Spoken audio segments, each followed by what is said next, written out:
तो स्टूडेंट, तो इसके पहले वाले लेक्चर में हम लोग जो पढ़ा गया था, क्या हम लोग चैप्टर स्टार्ट किया था, वैद्युत धारिता में परावैद्युत। हाँ, तो उसमें क्या पढ़ लिया गया था? पहला जो हम लोगों ने पढ़ा था कि वैद्युत धारिता की अभिधारणा क्या होती है, क्या था, सोच क्या था, वैद्युत धारिता का सोच क्या था। सोचने के लिए हम लोग क्या देखा गया था, जो कॉन्सेप्ट ऑफ इलेक्ट्रिक कैपेसिटेंस था, वो था कि किसी पदार्थ का या किसी चालक का या पदार्थ कह लें कि आवेश धारण करने की क्षमता क्या होती है, वही उसकी वैद्युत धारिता कहलाती है। और उसके लिए हमने एक सूत्र निकाला था, फॉर्मूला जो निकला था C=Q/V। क्या निकला था? हाँ, चार्ज पर यूनिट, क्या वॉल्यूम नहीं था बेटा, charge per unit volt per unit potential था ना। हाँ, ये वॉल्यूम नहीं है, ये V जो है पोटेंशियल है, चार्ज पर यूनिट वोल्टेज, यही तो था यही तो इलेक्ट्रिक कैपेसिटर था। अब देखें, इसका यूनिट क्या था, फैरेड था। और इसके लिए डायमेंशन फार्मूला हमने क्या निकाल रखा था बेटा, M1L-2 था और T⁴ A2, यही था ना। हाँ, तो हम लोगों ने ये सब चीज़ें पढ़ रखा था। अब बेटा हम लोग जो आगे शुरू करना है, आज जो हम लोग शुरू करेंगे वो देखेंगे कि किसी गोलीय चालक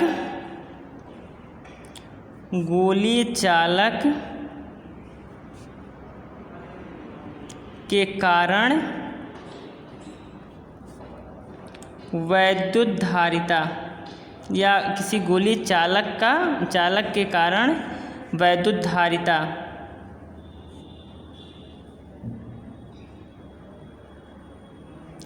कारण वैद्युत धारिता क्या देखेंगे?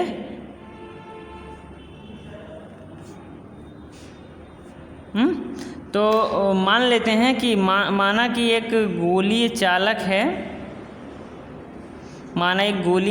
है जिसकी त्रिज्या कितनी है, A है। तो जब इसको एक Q आवेश दिया जाता है तो ये आवेश क्या हो जाएगा, पूरे गोले पे एक समान रूप से क्या हो जाएगा, वितरित हो जाएगा।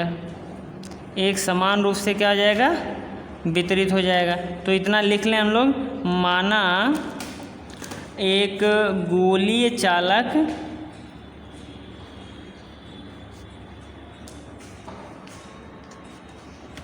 जिसकी त्रिज्या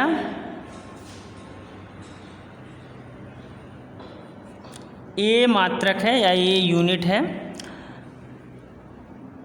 किसी ऐसे माध्यम में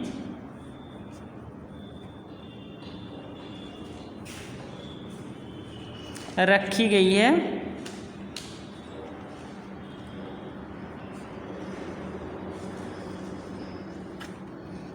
जिसका परावैद्युतांक 1 है। मतलब हवा या निर्वात में रखा गया है। कहाँ रखा गया है? हवा या निर्वात में। ठीक है। जब इसको Q आवेश दिया जाता है, जब बेटा इसको Q आवेश देंगे, दिया जाता है तो क्या हो जाएगा, दिया जाता है तो आवेश एक समान रूप से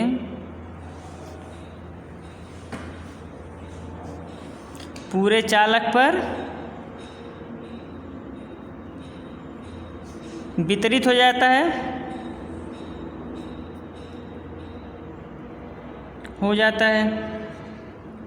हाँ बिल्कुल सही।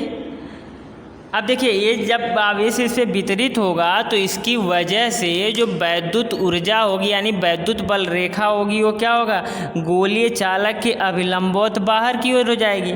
तो ये इसके अभिलंबवत ऐसे बाहर की ओर इसकी सभी वैद्युत बल रेखाएं निकलेंगी। मतलब इसके वजह से जो वैद्युत ऊर्जा होगी वो क्या होगी, वो बाहर की ओर होगी, बिखरी हुई होगी। समझ पा रहे हैं आप लोग? हाँ, वैद्युत बल रेखाएं तो उसकी वैद्युत ऊर्जा बताती हैं कि कितनी वैद्युत बल रेखाएं हैं तो वैद्युत ऊर्जा उतनी ही ज़्यादा होगी, वैद्युत पोटेंशियल उतना ही ज़्यादा होगा। सही है, तो ये क्या हो जाएगा, पूरा बाहर की ओर हो जाएगा। अब देखिए, अब इसकी वजह से बाहर किसी बिंदु पे जो वैद्युत विभव होगा तो हम लोग निकाल सकते हैं, अतः गोलीय चालक के कारण पृष्ठ पर वैद्युत विभव, चले निकाले वैद्युत विभव का फॉर्मूला आप लोग जानते हो क्या होता है, V = 1/4πε0 आवेश बटा दूरी स्क्वायर। तो इसको क्या लिख सकते हैं, Q/A² लिख सकते हैं कि नहीं लिख सकते हैं, हाँ बिल्कुल। तो अब देखिए, अतः गोलीय चालक की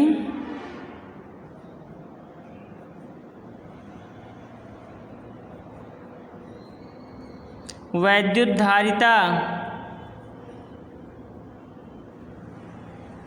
धारिता कितनी हो जाएगी बेटा, फॉर्मूला क्या होता है, C = Q/V होता है कि नहीं होता है।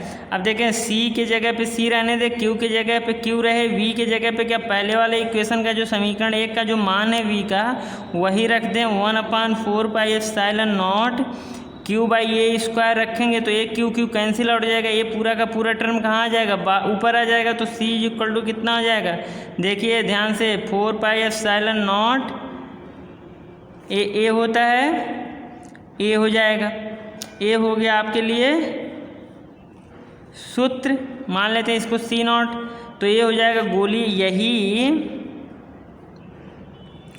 गोलीय चालक के कारण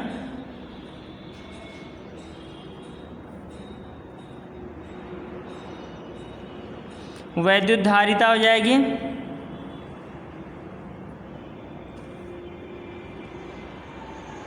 होगी कि नहीं, यही हो जाएगी। अब देखिए यहाँ से ये पूरा का पूरा ये 4πε0 एक नियतांक होगा। असलियत में बेटा होता क्या है, ध्यान से देखो तो यहाँ आप लिखोगे ना, यहाँ 1/4πε0 की वैल्यू कितनी होती है, 9 × 10⁹ होती है। तो ये जब यहाँ से 4πε0 निकालोगे तो पूरी की वैल्यू क्या नीचे आ जाएगी, तो ये क्या हो जाएगी, बहुत छोटी राशि हो जाएगी। तो समझ पा रहे हो, तो यहाँ ये सीधे सीधे कह सकते हो कि C जो होता है A के अनुक्रमानुपाती होती, मतलब जैसे जैसे त्रिज्या बढ़ेगी, त्रिज्या गोले का जैसे जैसे त्रिज्या बढ़ेगी वैसे वैसे क्या होगी, इसकी वैद्युत धारिता बढ़ेगी। हाँ, कह सकते हैं कि वैद्युत धारिता क्या होगी, त्रिज्या के अनुक्रमानुपाती होती है। ठीक है, अब ध्यान से देखो तो बेटा ये 4πε0 की वैल्यू कितनी आ जाएगी, 10⁻⁻9 आ जाएगी। यहाँ से देखो 4πε0 की वैल्यू देखा जाए तो 1/9 10⁻⁻9 आ जाएगा। तो इसका क्या मतलब होता है, बहुत छोटी क्वांटिटी होगी कि नहीं होगी। यदि ये छोटी क्वांटिटी होगी तो C0 भी बहुत छोटी क्वांटिटी होगी। इसीलिए हम लोग उधर बात किया गया था ना कि वैद्युत संधारित्र का मात्रक छोटे में क्यों लेते हैं, माइक्रोफैरड पिकोफैरड't क्यों ले रहे थे, क्योंकि बेटा बहुत छोटी राशि होती है। अब देखें, यदि गोलीय चालक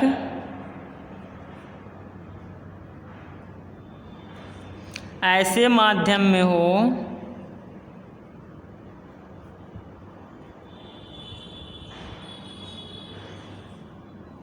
जिसका परावैद्युतांक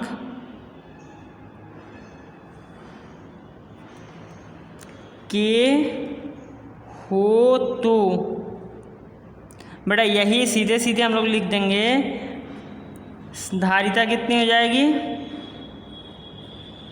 धारिता C = हो जाएगा, C मीडियम कर लें तो C मीडियम हो जाएगा 4πε0, अकेले नहीं, अब ε0 K × A हो जाता है। चलो समीकरण नंबर इसको हम लोग मान लेते हैं 2, इसको समीकरण नंबर 3 मान लें।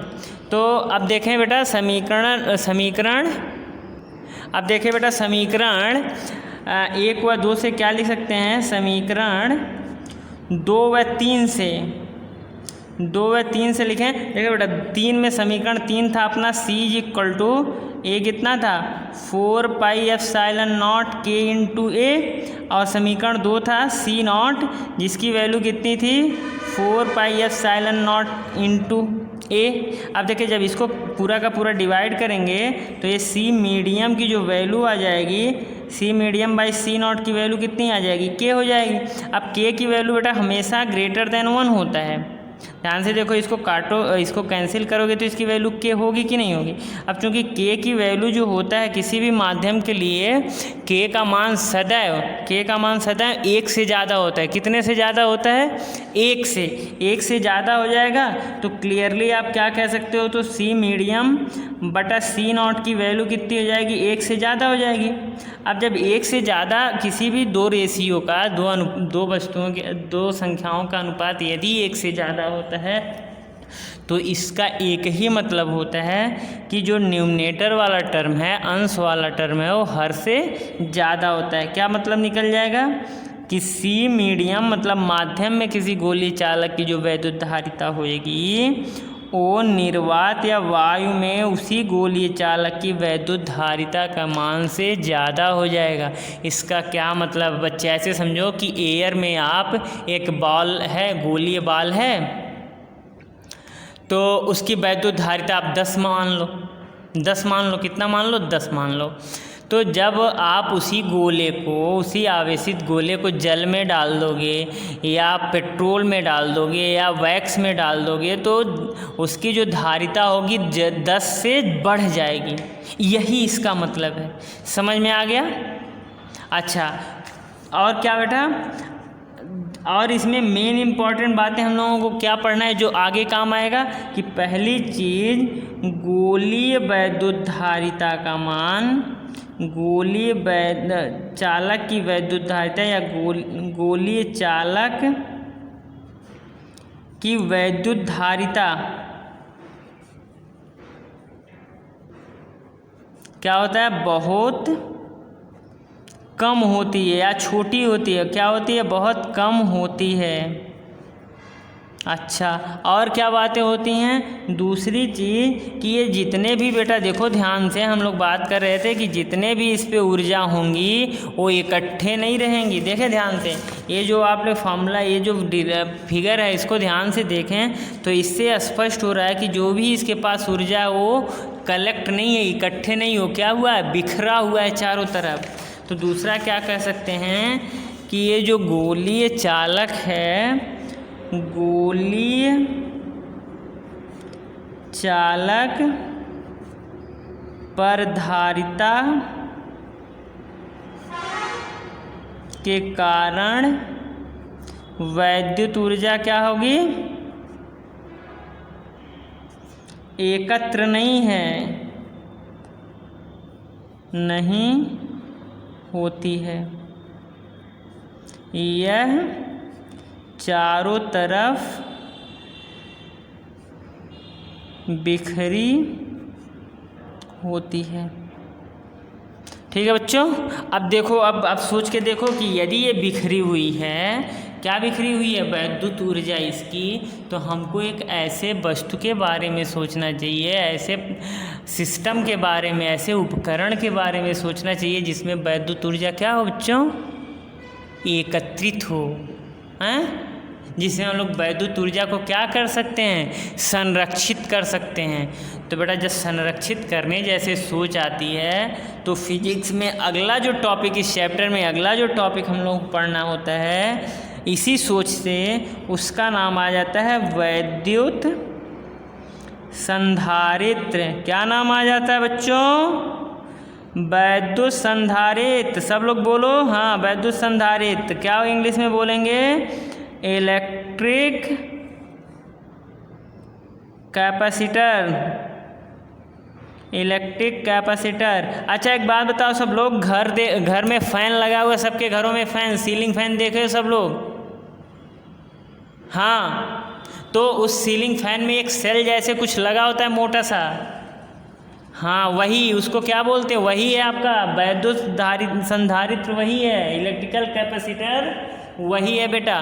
तो अगला टॉपिक हम लोग जो पढ़ना है वैद्युत संधारित्र, हाँ उसका नाम कंडेंसर भी है। तो अगला जो हम लोगों को टॉपिक पढ़ना है वो वैद्युत संधारित्र इलेक्ट्रिकल कैपेसिटर और कंडेंसर। बहुत अच्छा बेटा, एक नया नाम दिलवाया आप हमको, कंडेंसर।